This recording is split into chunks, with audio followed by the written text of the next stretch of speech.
Shrikant sir, आप एक जानकारी बताइए हमको। अभी आप कहाँ आए हुए हैं घूमने के लिए? राजावलीगढ़। यहाँ पर आके घूमने से आपको क्या पता चला, कैसा लगा?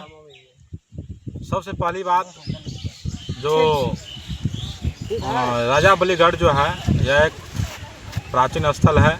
यहाँ पे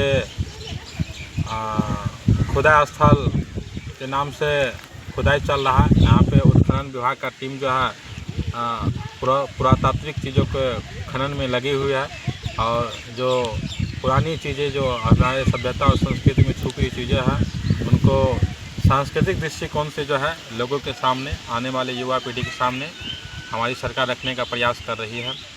और दूसरी बात, जो यहाँ के स्थानीय सांसद संजय झा को धन्यवाद दीजिए। उन्होंने जो है संसद में इस चीज़ की मांग रखी और आज उस पर पहल भी हो रही है, तो इस बात की हमें काफ़ी ज़्यादा खुशी है। और संजय झा को इस बात का भी धन्यवाद दीजिए, उन्होंने मिथिला क्षेत्र के लिए काफ़ी अच्छे काम सब कर रहे हैं। आप जानते होंगे कि मिथिला हाट भी उन्हीं का देन है और अभी इनका जो खुदाई चल रहा है, ठीक है, ये भी उन्हीं का देन है। और हाल फिलहाल उन्होंने जो संसद में एक और आवाज़ उठाया था कि मैथिली भाषा को जो है, ठीक ना, सॉफ्टवेयर पे भी तैयार कीजिए। ठीक, मैथिली जैसे कि हम लोग चैटिंग वैटिंग करते हैं तो उसमें मैथिली का ऑप्शन नहीं रहता, हिंदी रहता है, बंगाली, गुजराती सब लगभग सब रहता है, लेकिन मैथिली नहीं रहता। इस पर भी उन्होंने बात रखी थी और इस पर भी काम जारी है। और देखिए, एक बार जो है आप घुमा के दिखा दीजिए इस चीज़ को कि कहा जाता है कि यह 365 एकड़ में फैला हुआ ज़मीन है, जहाँ पे असुर राजा बलि का जो है ज़मीन हुआ करता था या क्षेत्र हुआ करता था।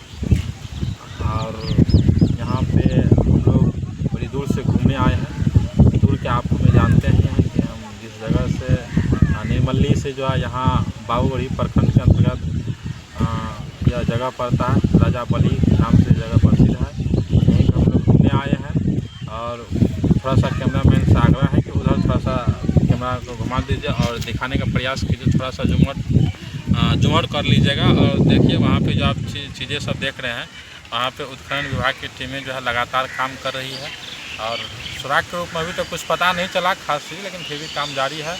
और जो ही कुछ आपको निकलेगी, हम लोग लगातार इस चीज़ से जुड़े रहेंगे और आप लोग को जानकारी भी देंगे कि देखिए खनन के बाद इस चीज़ की प्राप्ति हुई। और बहुत खुशी होता है कि हम लोग अपने मिथिला क्षेत्र में, हमारे मिथिला क्षेत्र में जो है इतने बड़े बड़े राजा हुआ करते थे। और इसके बारे में एक छोटी सी जो कहावतें हैं, जो कहानी है, वो हम आपको बता देना चाहते हैं। कहा जाता है कि राजावली जो थे असुर प्रजाति से थे। असुर अर्थात जिसको हम लोग असुर मतलब राक्षस होता है ना, दानव कह लीजिए, ठीक है, उस प्रजाति से आते थे। लेकिन उसमें एक गुण बहुत ही बढ़िया था, वो दानी भी थे।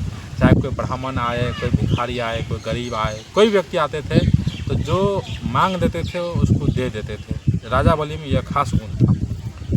लेकिन असुर होने के नाते जो है इसका शोषण लगातार बढ़ते जा रहा था। तो धार्मिक ग्रंथों के अनुसार ऐसा कहा जाता है कि विष्णु जी जो है एक ब्राह्मण का अवतार लेके, बौना का रूप लेके जो है राजावली के पास आए और उन्होंने जो है यहाँ उनसे जो है 3 डेग ज़मीन मांगने की बात रखी। ठीक, और स्वयं साक्षात ब्राह्मण का रूप लेके जो विष्णु जी आए हुए थे और बौना का रूप लेके, बौना के रूप में ब्राह्मण बन के आए हुए थे यहाँ पे। उन्होंने जो है राजावली से 3 डेग ज़मीन का मांग किया और 3 डेग ज़मीन मांग किया। और राजावली में खास गुण था, जो वचन दे देते थे। एक मिनट सर, हम आपकी बात सुनेंगे। अभी थोड़ा सा लाइव चल रहा है हम लोग का। इसमें आपको क्या दिक्कत है? हम अपना वीडियो बना रहे हैं, आपसे हम अपने आपस में बातचीत करें। अरे भाई, हम आपकी बात को समझ, अरे हम आप